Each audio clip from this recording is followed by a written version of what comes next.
Hello दोस्तों, कैसे हो आप लोग? आशा करती हूँ बहुत अच्छे होंगे और बहुत अच्छी तरीके से आपकी प्रिपरेशन भी चल रही होगी। ये जो वीडियो है directive principle of state policy इसका मैं कई पार्ट्स बनाने वाली हूँ क्योंकि एक ही अगर वीडियो में मैं सब कुछ पढ़ा देती हूँ तो वीडियो बहुत लेंदी हो जाएगी जिसकी वजह से आपकी इंटरेस्ट भी ख़त्म हो सकती है। आजकल लेंदी वीडियो देखने में थोड़ा लोगों को परेशानी होती है, तो इसलिए हम पार्ट-पार्ट करके छोटे-छोटे वीडियो करके उसमें जितने सारे मैं पढ़ाऊँगी आर्टिकल्स वगैरह और details about directive principle of state policy बहुत ही डिटेल्स में पढ़ाऊँगी और अच्छी तरीके से समझाने की कोशिश करूँगी। अगर मेरी वीडियो आप लोगों को अच्छे लगे तो ज़रूर कमेंट करना, शेयर करना और सब्सक्राइब करना मत भूलिएगा। और उसके बाद ये भी बता दूँ कि नोटिफ़िकेशन बेल भी अगर वीडियो अच्छी लगती है तो आपको इस तरह की रेगुलर वीडियो चाहिए होता है, तो नोटिफ़िकेशन बटन भी दबाइएगा क्योंकि अगर मेरा जो नेक्स्ट वीडियो है आप लोगों के पास नहीं आएगा अगर नोटिफ़िकेशन बटन आप नहीं दबाओगे। तो चलिए और अगर आपको लगता है आपके कोई फ्रेंड्स वगैरह नीड करते हैं ऑनलाइन पढ़ाई करने में और वो अफ़ोर्ड नहीं कर सकते कोचिंग वगैरह, तो इस तरह की वीडियो आप शेयर कर सकते हैं उन लोगों के साथ जो उनको मददगार बन सकती है आगे जाकर। तो किसी को मदद करना ये आपकी भी रिस्पॉन्सिबिलिटी है, ये हमारी फंडामेंटल ड्यूटीज़ भी है। तो मैं उसको लिंक कर दी इस पॉलिटी के साथ, तो माफ़ी चाहती हूँ अगर किसी को बुरा लगा। लेकिन ये अपनी हमारी फंडामेंटल ड्यूटीज़ भी है तो है ना, तो आगे हम पढ़ेंगे जाकर फंडामेंटल ड्यूटीज़ क्या है डिटेल्स। तो मैं कहना चाहती हूँ कि उनको मदद करना भी आपकी रिस्पॉन्सिबिलिटी होती है। एक सिटीज़न होने के नाते एक ह्यूमन होने के नाते, क्योंकि जानवर और ह्यूमन में यही तो फ़र्क होता है कि अगर हम किसी को तकलीफ़ में देखें या फिर किसी को मदद कर सकें तो ये हमारे लिए एक बहुत बड़ी अपॉर्च्युनिटी है, हमारे इस जीवन को सार्थक करने के लिए। सुबह-सुबह बहुत ही फ़िलॉसफ़ी में मार रही हूँ, तो मुझे लगता है कि आप लोग समझ पा रहे हैं जो मैं समझाने की कोशिश कर रही हूँ। तो आगे बढ़ते हैं हमें। चलिए जानते हैं directive principle of state policy है क्या? तो directive principle of state policy जो है उसको डीपीएसपी भी कहते हैं शॉर्ट फॉर्म में। ये हमारे enumerated in part 4 of the Indian constitution. Part 3 में क्या बिलोंग करता था? पार्ट 3 से आया था फंडामेंटल राइट, जो कि हम part 3 of the Indian constitution पढ़े थे पिछले स्लाइड्स में।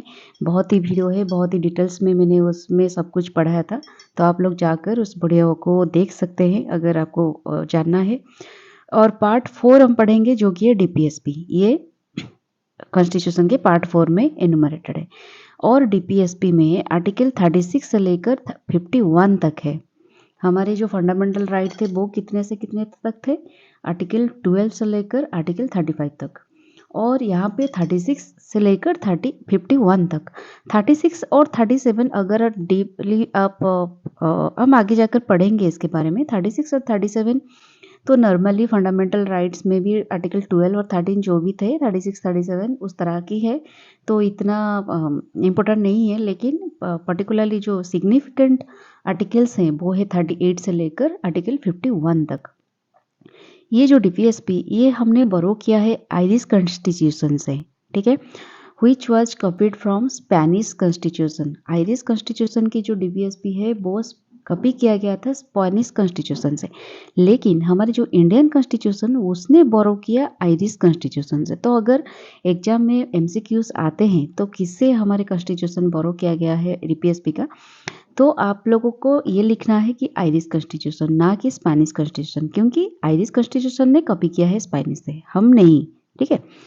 तो डॉक्टर बी आर अम्बेडकर ने ये कहा है कि डायरेक्टिव प्रिंसिपल्स है एक Nobel features of Indian constitutions, मतलब इसमें कुछ नया फीचर्स है जो कि हमारे इंडियन कॉन्स्टिट्यूशंस के लिए बहुत ही इंपॉर्टेंट है, बहुत ही सिग्निफिकेंट है, ठीक है, इसलिए उसको नोबेल फीचर्स भी कहा गया है। बहुत नया नया फीचर्स भी इसमें है।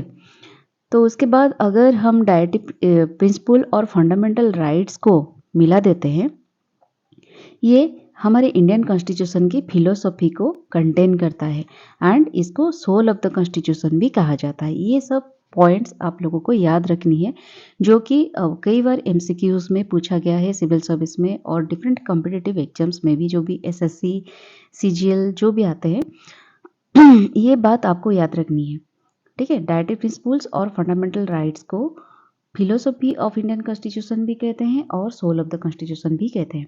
According to Granville Austin, DPSP और फंडामेंटल राइट को कंसाइंस ऑफ द कॉन्स्टिट्यूशन भी कहता है।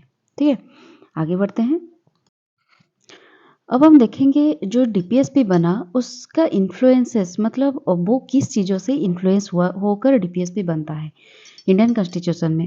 तो बहुत सारे नंबर ऑफ फैक्टर्स है इसके डीपीएसपी बनने की। जैसे कि एक फैक्टर हम देख सकते हैं कि हमारे डीपीएसपी आयरलैंड कॉन्स्टिट्यूशन से बोरो किया गया है।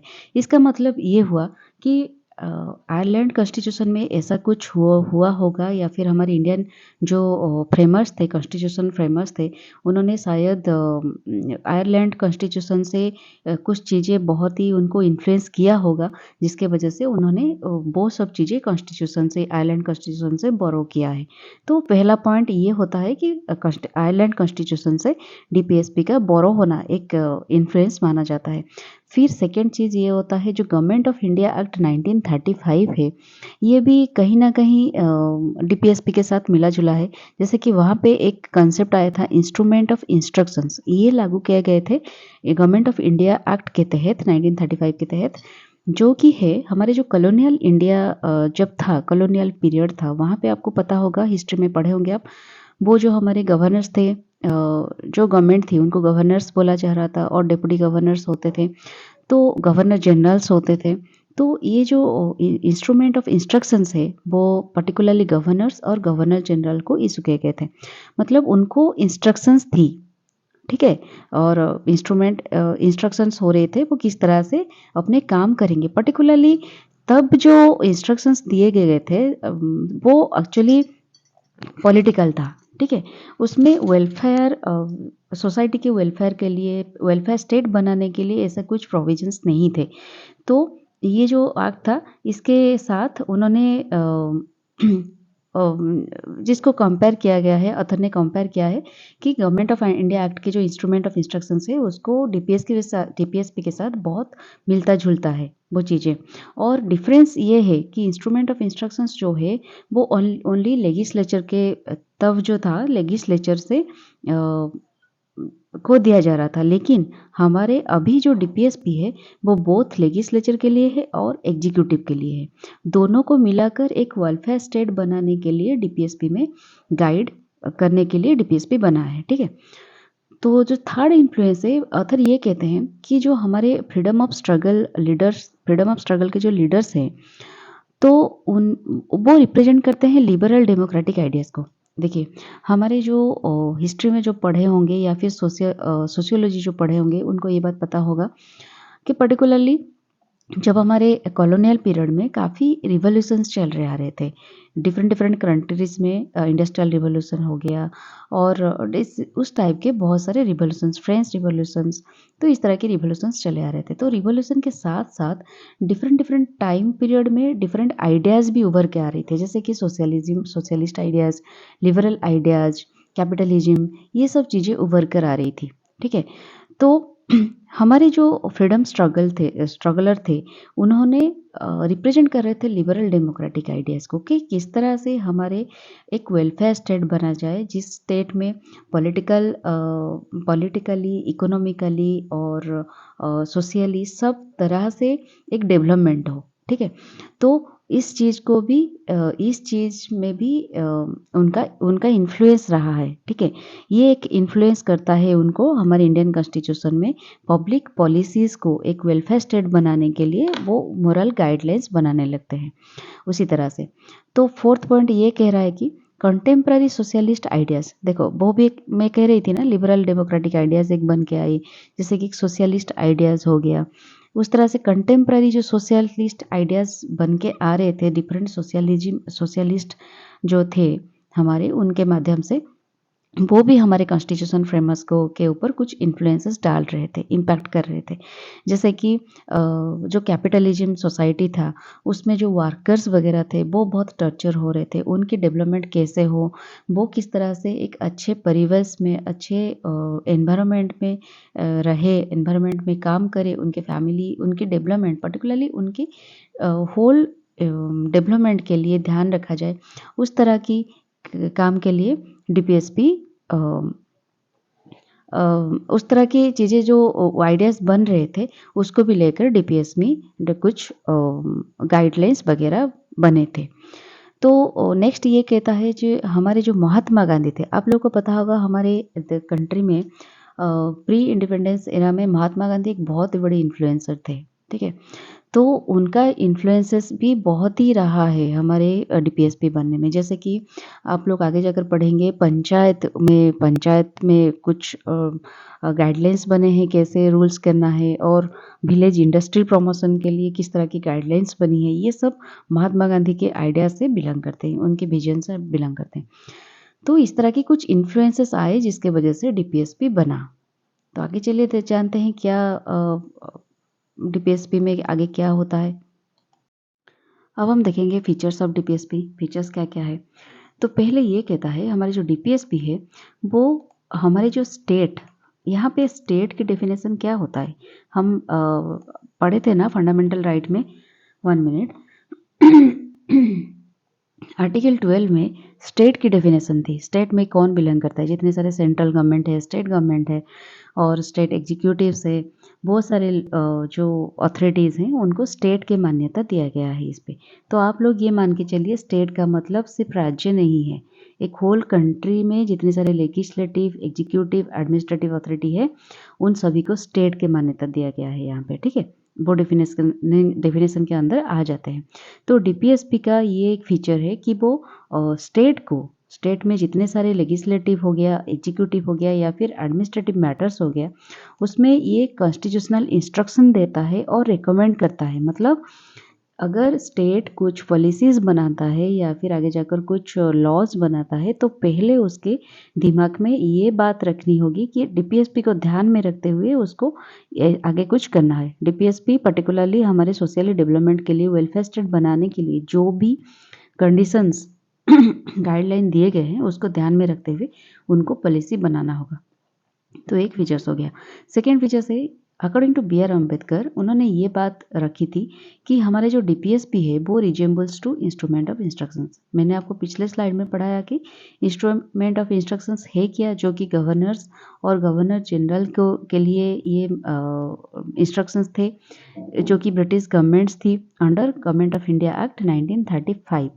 और डिफरेंस इतना ही था कि instrument of instructions only legislature को फॉलो करना था, लेकिन यहाँ पे जो डीपीएसपी है उसको लेजिस्लेचर और एग्जीक्यूटिव बोथ के लिए ही इंस्ट्रक्शंस है, ठीक है। ये एक डिफरेंस है। तो थर्ड फीचर्स ये है कि ये economic and socially democracy establish करने के लिए एक कंट्री में ये बहुत ही इम्पोर्टेंट है, ठीक है। देखिए हमारे जो जब हमारे कॉलोनियल इंडिया ब्रेक हुआ, आई मीन जब हमारे इंडिया इंडिपेंडेंस हासिल की, तो उसके बाद ना हमारे ब्रिटिशर्स ने हमारे इंडिया की खस्ता हालत कर दी थी। हमारे India educationally, socially, economically, politically बहुत ही पुअर कंडीशन में था। तो हमें हमारे जो पॉलिसी मेकर्स थे, हमारे जो कॉन्स्टिट्यूशनल मेकर्स थे, फ्रेमर्स थे, उन्होंने जो कॉन्स्टिट्यूशन बनाया उस चीज़ों को ध्यान में रखते हुए बनाया कि हमारे जो डेवलपमेंट हो धीरे धीरे करके इंटीग्रेटेड डेवलपमेंट हो, inclusive development.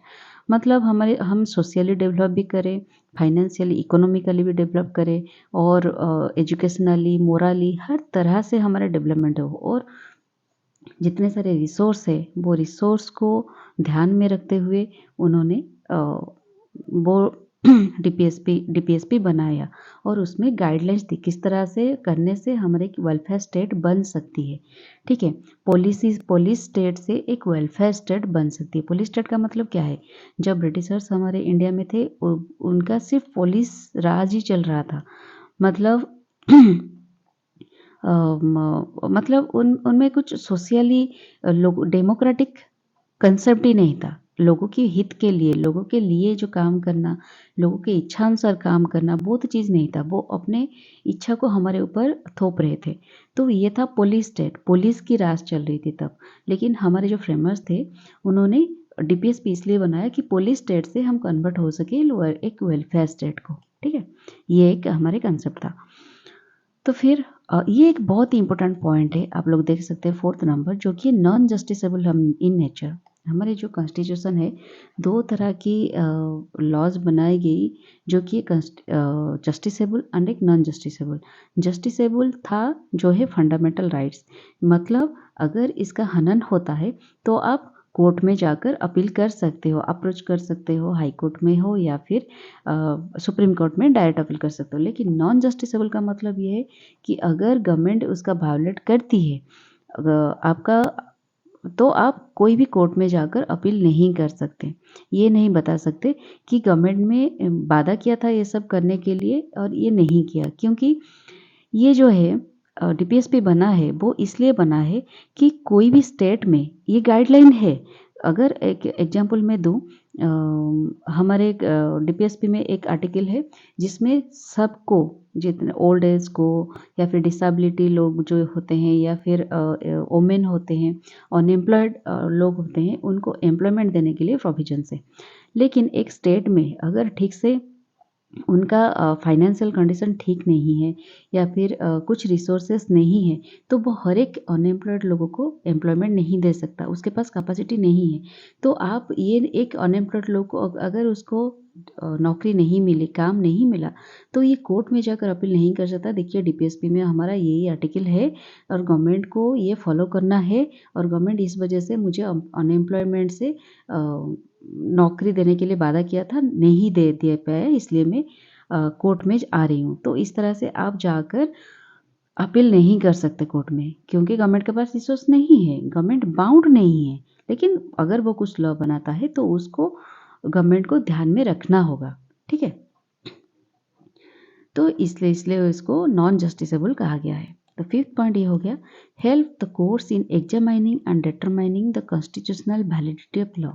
Constitutional validity of a law का मतलब ये है, तो कोई भी लॉ अगर बनता है तो उनके दिमाग में, स्टेट के दिमाग में पहली बात डीपीएसपी को ध्यान में रखना है, ठीक है।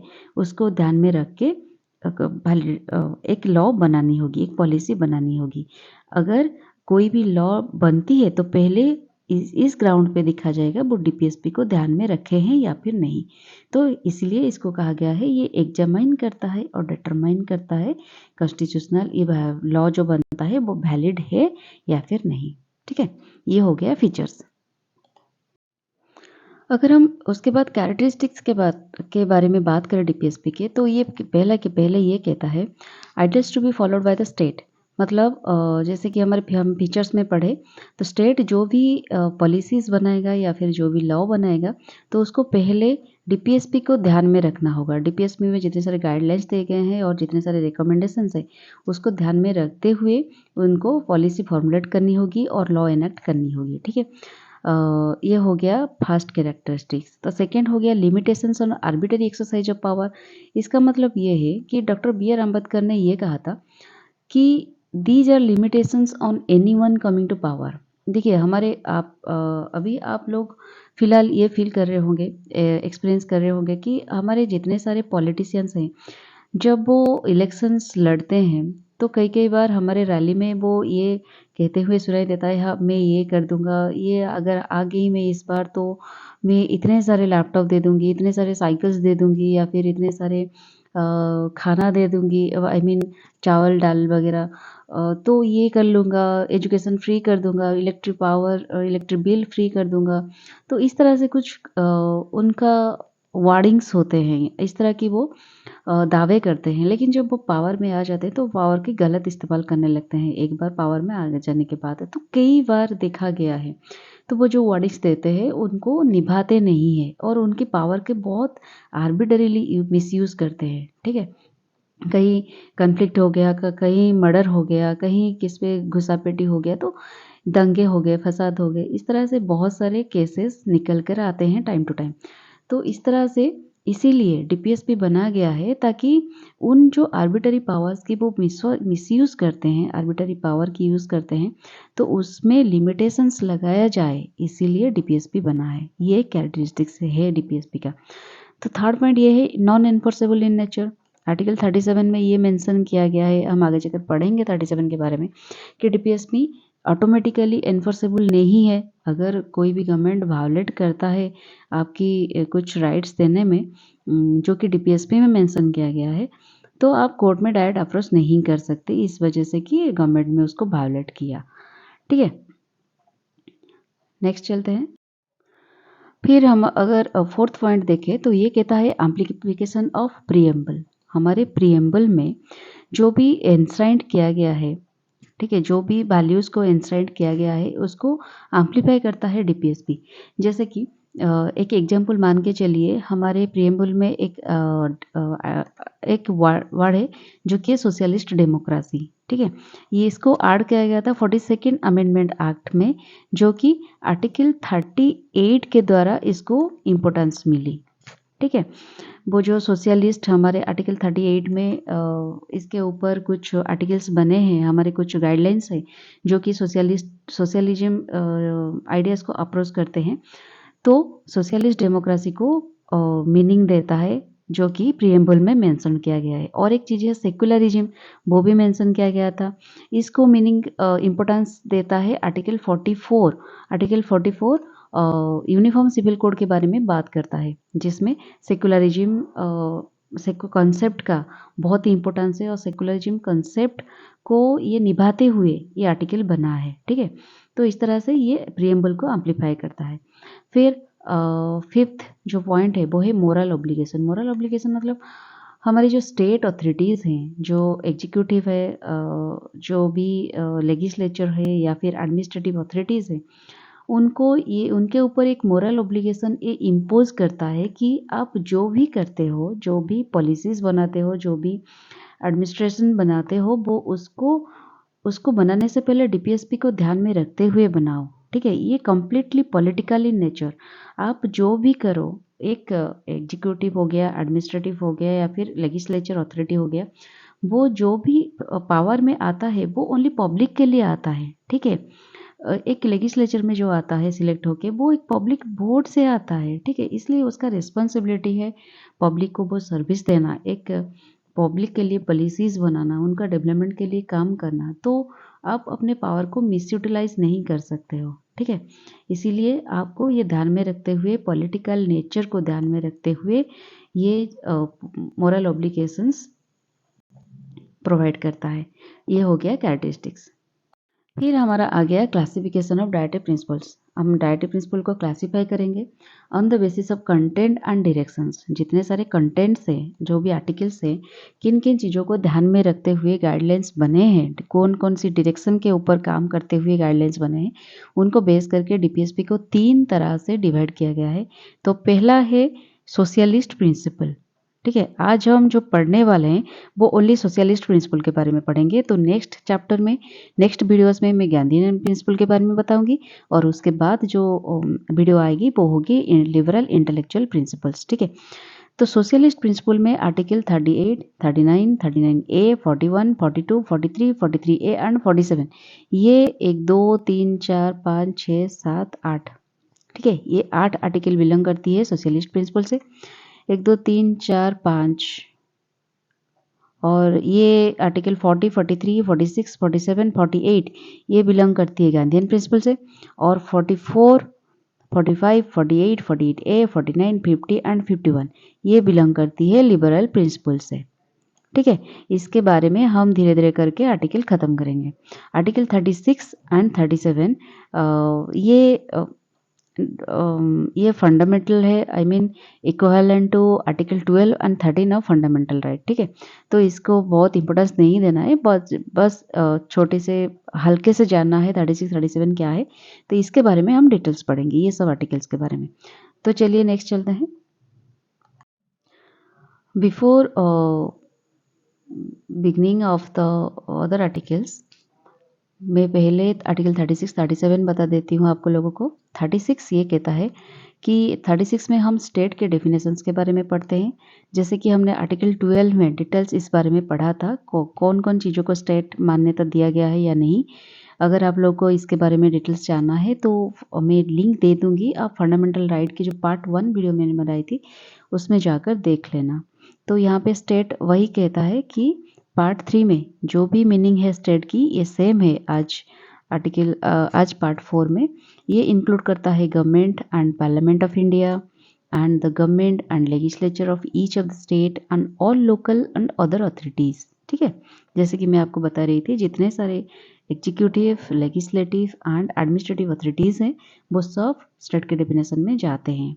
डिटेल्स आप लिंक में जाकर देख लीजिएगा। ठीक है, तो आर्टिकल 37 ये कहता है application of the principles contain in this part.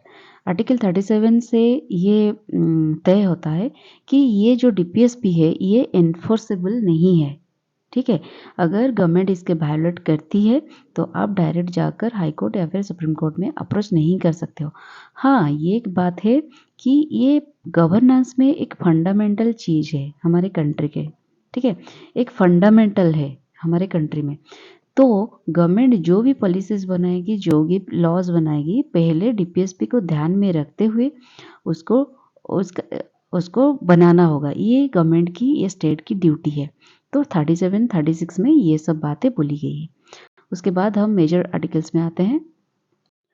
तो आज हम शुरू करने वाले हैं सोशलिस्ट प्रिंसिपल्स। इसके बारे में ध्यान में सुनिएगा जो मैं बता रही हूँ। ये जो सोशलिस्टिक प्रिंसिपल्स इसको सोशलिस्टिक प्रिंसिपल क्यों कहा गया है? क्योंकि ये सोशलिज्म आइडियोलॉजी को रिफ्लेक्ट करता है। सोशलिज्म का मतलब क्या है कि सोशली डेवलपमेंट हो, सोशली वेलफेयर हो, सब सोशली अपने आप को अवेकनिंग करें। ठीक है, तो ये जो इसका जो प्रिंसिपल्स है, ये इसका एम ये है कि सोशल एंड इकोनॉमिक जस्टिस सबको प्रोवाइड किया गया हो, सबको प्रोवाइड करना है। ठीक है, and set path towards welfare state. एक स्टेट को वेलफेयर स्टेट कब कहा जाएगा? जब एक state socially, politically, economically strong हो, सबके पास ठीक से जस्टिस हो, सबके पास किसी के पास इनइक्वालिटीज़ नहीं हो सोसाइटी में, सबके पास इक्वल अपॉर्चुनिटी हो, इक्वल वेलबींग हो, तो इस तरह की एक स्टेट को वेलफेयर स्टेट की मान्यता दिया जाता है। तो सोशलिस्टिक प्रिंसिपल का एम यही है। डीपीएसपी में ये जो प्रिंसिपल्स है, तो पहले सोशल वेलफेयर को ध्यान में रखते हुए ये बनाया गया है ना। ठीक है, तो आर्टिकल 38 यही कहता है state to secure a social order for the promotion of welfare of the people. People की वेलफेयर के लिए, पीपल की इंटीग्रेटेड डेवलपमेंट के लिए, इंक्लूसिव डेवलपमेंट के लिए उनको एक स्टेट को एक सोशल ऑर्डर फॉलो करना होगा, जिस ऑर्डर में वो ये कहता है justice, social, economic and political order हो। ठीक है, इस जस्टिस को सबके पास इक्वल तरीके से पहुंचना चाहिए। सब इस जस्टिस को, ये जो सोशली जस्टिस या फिर सोशली, इकोनॉमिकली, पॉलिटिकली सब इक्वल तरीके से उसको असेस कर सकते हैं। इस तरह की एक सोसाइटी बने। ठीक है, इसके लिए स्टेट को ध्यान देना होगा। तो इसके लिए क्या करना होगा? इनको मिनिमाइज करनी होगी इनइक्वालिटी। इनइक्वालिटीज़ क्या क्या है पता है? हमारे कंट्रीज़ में, हमारे जितने सारे स्टेट हैं, जितने सारे जगह हैं, वहाँ पे इनकम की इनइक्वालिटीज़ रहता है। कोई एजुकेशनली बहुत हायर एजुकेटेड है तो इसके एक हायर पेइंग वाला जॉब मिलता है। वो लो एजुकेटेड है, काम को लेकर किसी को बहुत अच्छी तरह से पेमेंट मिलता है, किसी को बहुत कम पेमेंट मिलता है। तो इसी तरह से इनकम को लेकर इनइक्वालिटीज़ हैं, हमारे स्टेटस को लेकर इनइक्वालिटीज़ हैं, सबको ठीक से फैसिलिटीज़, अपॉर्चुनिटीज़ नहीं मिलती। तो इसीलिए ये सब चीज़ों को मिनिमाइज़ करना स्टेट की ज़िम्मेदारी है। ठीक है, स्टेट को इस तरह की कुछ पॉलिसी बनानी होगी जिसमें सबको ठीक तरीके से इनकम मिले। मतलब देखिए, अब एमजी नरेगा स्कीम एक मान के चलिए, एक एग्जांपल एमजी नरेगा स्कीम है। वहाँ पे वर्कर्स को काम दिया जाता है, लेकिन वही काम अगर मेन करते हैं, फीमेल करते हैं, मेल को ज़्यादा पैसा मिलता है, फीमेल को कम पैसा मिलता है। क्यों? क्यों पता नहीं, लेकिन ये एक चीज़ें हैं लेकिन इस इनइक्वालिटीज़ को कम करना है। मेन को जितना मिलना चाहिए, फीमेल को भी उतना मिलना चाहिए। मेन को अगर इतने दिन की छुट्टी मिलती है तो फीमेल को इतना दिन की छुट्टी मिलनी चाहिए। तो इस तरह की इनइक्वालिटीज़ को मिनिमाइज़ करनी है। ठीक है, समझ में आ रहा है? तो हमारे स्टाटस को लेकर भी बहुत इनइक्वालिटीज़ है। पता है आप लोगों को, जैसे कि बहुत सारे ऐसे ऑर्गेनाइजेशंस है, बहुत सारे ऐसे जगह है जहाँ पे काम करने के लिए स्टाटस दिखा जाता है। ये इस तरह की कास्ट सिस्टम भी बहुत मायने रखता है वहाँ पे। तो वो भी इनइक्वालिटीज़ को एलिमिनेट करना है। फिर सबको ठीक फैसिलिटीज़, अपॉर्चुनिटीज़ नहीं मिलती। और ये भी होता है डिफरेंट एरियाज़ में भी कई कई बार ऐसा देखने को मिलता है कि बहुत सारे ऐसे जगह होते हैं जिस जगह का फेम कुछ अलग होता है।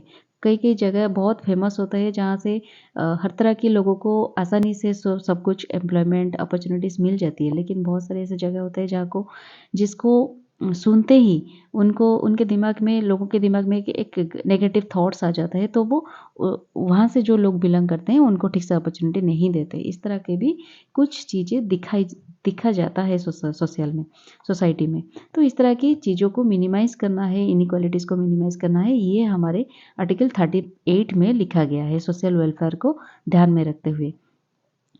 तो ये जो पर्टिकुलरली है, इसको economic, social and political justice को गोल में रखते हुए स्टेट को पॉलिसीज़ बनानी होगी।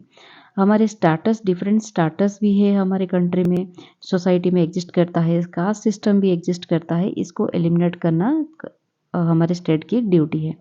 तो the state must also try to ensure quality in opportunity of education as well as employment. Education and employment में भी वो इनइक्वालिटी को दूर भगाना है, इक्वालिटी को लाना है, ये स्टेट को ध्यान में रखना होगा। ये आर्टिकल 38 आंसर करता है। आर्टिकल 39 में कुछ ऐसे पॉलिसीज, ऐसे प्रिंसिपल्स दिए गए हैं जिसको स्टेट को ध्यान में रखना होगा पॉलिसी बनाने से पहले।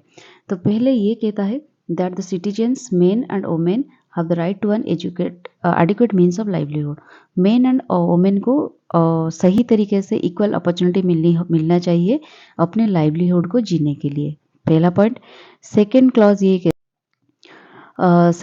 ये कहता है कि हमारे जितने सारे एक कम्युनिटी में जो भी रिसोर्सेस और मेटल रिसोर्सेस प्रेजेंट है, उसका ओनरशिप एंड कंट्रोल सबके पास अच्छी तरीके से डिस्ट्रीब्यूट होना चाहिए, इक्वल तरीके से, ठीक है।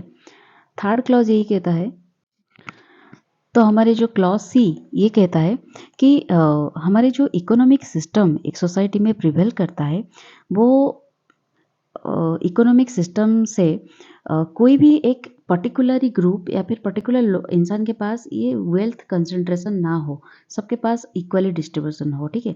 वेल्थ हो गया या फिर मीन्स ऑफ प्रोडक्शन हो गया, वो सब चीज़ें कंसंट्रेट ना हो एक ही कम्युनिटी में या फिर एक ही ग्रुप के लोगों के पास, ये सबके साथ इक्वली डिस्ट्रीब्यूट हो, ये एक प्रिंसिपल है। तो नेक्स्ट पॉइंट ये कहता है डी क्लॉज कि वो जो मेन एंड वोमेन है उनको इक्वल पे पर इक्वल वर्क होना चाहिए, ठीक है। जिस तरह से काम होता है उस तरह की पेमेंट दिया जाना चाहिए, मेन वोमेन में डिस्क्रिमिनेशन नहीं होना चाहिए। फिर ये कहता है कि जितने सारे वर्कर्स हैं, मेन वोमेन है या फिर चिल्ड्रन है, उनका हेल्थ और स्ट्रेंथ को अब्यूज़ नहीं किया जाएगा।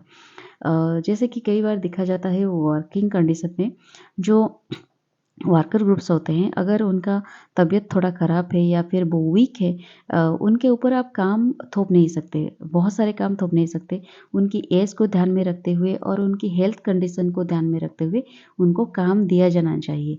मेन और फीमेल की बायोलॉजी डिफरेंट है, फिजिकल एक्टिविटी स्ट्रेंथ उनका डिफरेंट है और एक चिल्ड्रेन की स्ट्रेंथ डिफरेंट है, तो उनको उस तरह से उनकी एज, हेल्थ और उनकी स्ट्रेंथ को अब्यूज़ नहीं किया जाना चाहिए, उनकी अकॉर्डिंग तो उनको काम देना चाहिए, ठीक है। पहली बात। और एक बात ये है कि उनको इकोनॉमिक नेसेसिटी को भी ध्यान में रखते हुए इन सिटीजन्स को उनकी एज और स्ट्रेंथ को अब्यूज़ नहीं किया जाएगा, ये बात हो गया।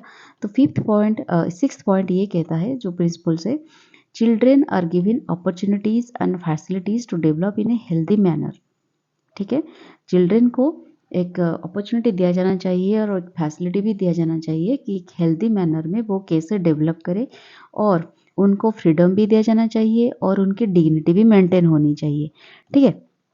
एक चाइल्डहुड को और उनका यूथ को प्रोटेक्शन मिलनी चाहिए एगेंस्ट एक्सप्लॉयटेशन, किसी भी तरह की एक्सप्लॉयटेशन ना हो उनके साथ, और मोरल और मटेरियल अबेंडनमेंट भी ना हो, ठीक है। उनको सही तरीके से एक प्रॉपर एनवायरनमेंट में एक प्रॉपर तरीके से उनकी डेवलपमेंट की ध्यान रखा जाए, ये आर्टिकल 39 इंश्योर करता है। फिर आता है आर्टिकल 39A। देखिए आप यहाँ पे ध्यान रखिए कि यहाँ पे जो कैपिटल ए है, कैपिटल ए का मतलब ये है कि ये अमेंडमेंट हो के इंसर्ट किया गया है, ठीक है, ये ओरिजिनली कॉन्स्टिट्यूशन में नहीं था, इसको अमेंडमेंट किया गया है। ठीक है, तो ये कहता है article 39 equal justice and free legal add. इसका मतलब ये है, तो जो गवर्नमेंट है, जो स्टेट की गवर्नमेंट्स है होते हैं, तो उनको ये ध्यान में रखना होगा कि सबके पास इक्वल जस्टिस पहुंच पाए, सब इक्वल जस्टिस सबको मिल पाए। ठीक है, ये इक्वल जस्टिस को प्रमोट करता है on the basis of equal opportunity.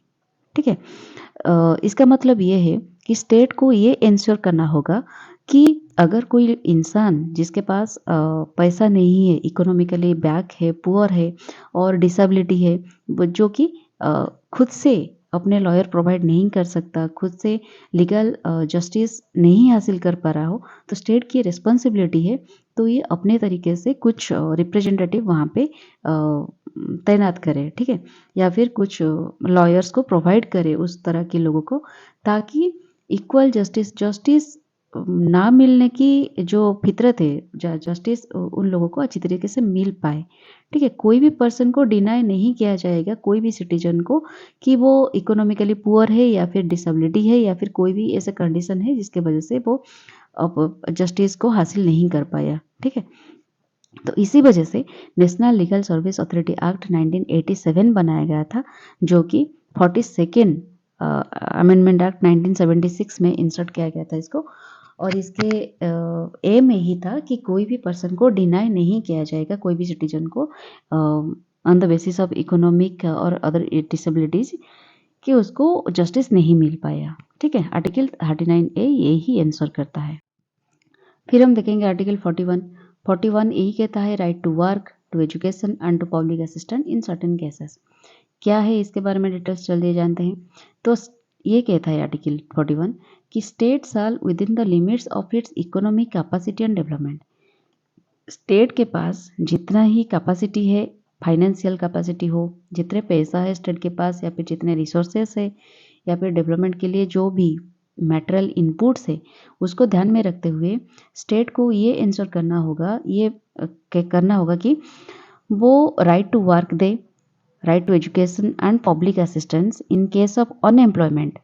जो भी लोग अनएम्प्लॉयड है हमारे कंट्री में, ओल्ड एज है, सिकनेस है, डिसेबलमेंट है, जो कि वर्क मतलब जो काम नहीं पा रहे हैं, प्रॉपर एजुकेटेड हैं, उनके पास स्किल है, लेकिन कुछ सर्टेन केसेस के वजह से, जैसे कि डिसेबिलिटीज़ हो, एक केस हो गया, या फिर पुअर कंडीशन हो गया, कुछ चीज़ों की वजह से उन वो काम नहीं पा रहे हैं, तो उस तरह के लोगों के पास ठीक तरह से काम पहुंचाना, उनको काम देना, रोजगार देना, उनकी इकोनॉमिक स्टेटस की डेवलपमेंट के लिए कुछ उनको प्रोवाइड करना, ये स्टेट की जिम्मेदारी होता है।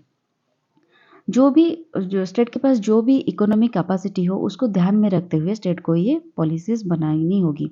जितने भी रिसोर्सेस है उसको ध्यान में रखते हुए उसको कुछ वेलफेयर प्रोग्राम्स बनानी होगी for those specially who can not fend for themselves such as the old and disabled. Particularly old and disabled person के लिए कुछ स्पेशल वेलफेयर प्रोग्राम्स बनानी होगी स्टेट को। ठीक है, जैसे कि आप लोगों को पता है एक बेरोजगारी भत्ता होता है, जो ओल्ड एज पेंशन स्कीम होता है, इस तरह की कुछ स्कीम्स वगैरह स्टेट्स गवर्नमेंट चलाते हैं।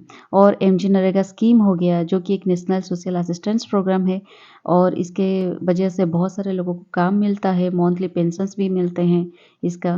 तो इस तरह के कुछ प्रोग्राम्स चलाए जाते हैं आर्टिकल 41 के तहत। ठीक है, आर्टिकल 42 में प्रोविजंस है just and human conditions of work and maternity leave. Maternity leave एक जगह पे, एक इंस्टीट्यूशन में, एक ऑर्गेनाइजेशन में किस तरह की एनवायरनमेंट हो काम करने की, और मैटरनिटी लीव के बारे में डिटेल्स 42 में, आर्टिकल 42 में प्रोवाइड किया गया है। उसके बाद हम देखेंगे आर्टिकल 43, जो कि बात करता है लिविंग वेज, वर्कर्स की लिविंग वेज किस तरह से होनी चाहिए।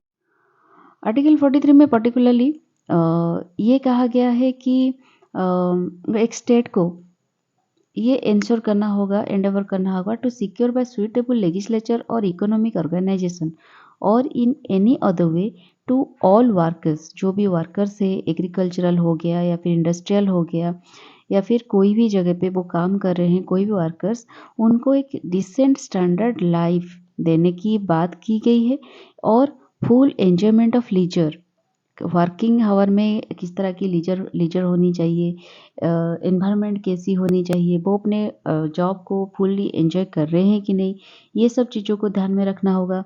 और सोशल कल्चरल अपॉर्चुनिटीज़ भी देनी होगी वर्किंग कंडीशन में।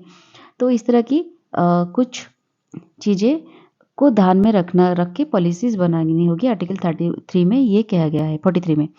और उसके बाद ये भी कहा गया है कि कोऑपरेटिव बेसिस में हो या फिर इंडिविजुअल बेसिस में हो, कॉटेज इंडस्ट्री को प्रमोट करना होगा। ठीक है, ये रूरल एरियाज़ में cottage industry, particularly rural areas में ये सब चीज़ों की मान्यता बहुत होते हैं। वो कॉटेज इंडस्ट्री हो गया, खदी इंडस्ट्री हो गया, वो जो लोकल इंग्रेडिएंट्स है, लोकल रिसोर्सेज की बहुत ज़्यादा अवेलेबिलिटी होती है। तो उसको लेकर कुछ इंडस्ट्रीज़ बने और उससे बहुत सारे लोगों की हेल्प हो, बहुत सारे लोगों की इकोनॉमिक डेवलपमेंट इंक्रीज़ हो, लाइवलीहुड इंक्रीज़ हो, इन सब चीज़ों को ध्यान में रखना होगा। और इसको आर्टिकल 43 इसी वजह से गांधीयन प्रिंसिपल के अंडर में भी आता है, क्योंकि इसमें कॉटेज इंडस्ट्रीज़ के बारे में बात किया गया है, जो कि रूरल एरियाज़ में, जो कि गांधीयन विजन भी थी। ठीक है, उसके बाद 43A को अमेंडमेंट में जो 42nd अमेंडमेंट के द्वारा 1976 में ऐड किया गया है, जो कि बात करता है participation of workers in management of industries. Industry में वर्कर की इंडस्ट्री को मैनेज करने के लिए वर्कर की किस तरह की पार्टिसिपेशन होना चाहिए, वो इस आर्टिकल में दर्शाया गया है। The state shall take steps by suitable legislation or in any other way to secure the participation of workers in the management of undertakings, establishment of other organizations engaged in any industry। ठीक है, इसके बारे में details 43A में mention किया गया है, किस तरह की कंडीशंस हो, किस तरह की पार्टिसिपेशंस हो वर्कर्स की, ये बात कहा गया है 43 में। फिर इस प्रिंसिपल का सबसे लास्ट जो आर्टिकल है वो है आर्टिकल 47। ये कहता है duty of the state to raise level of nutrition and the standard of living and to improve public health. ये जो आर्टिकल है ये हेल्थ के बारे में बात करता है, हेल्थ एंड न्यूट्रिशन के बारे में, जो कि एक सोशल वेलफेयर प्रोग्राम है। ठीक है, सोशल वेलफेयर प्रिंसिपल्स है।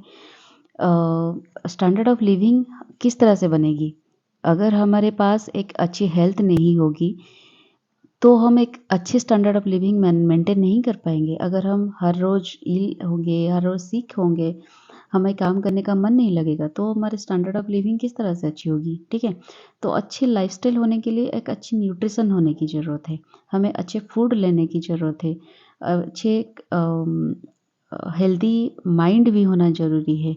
ठीक है, ये इसीलिए स्टेट का ये रिस्पॉन्सिबिलिटी है कि हमारे लेवल ऑफ न्यूट्रिशन को ध्यान में रखा जाए, स्टैंडर्ड ऑफ लिविंग को ध्यान में रखा जाए। ठीक है, and improvement of public health.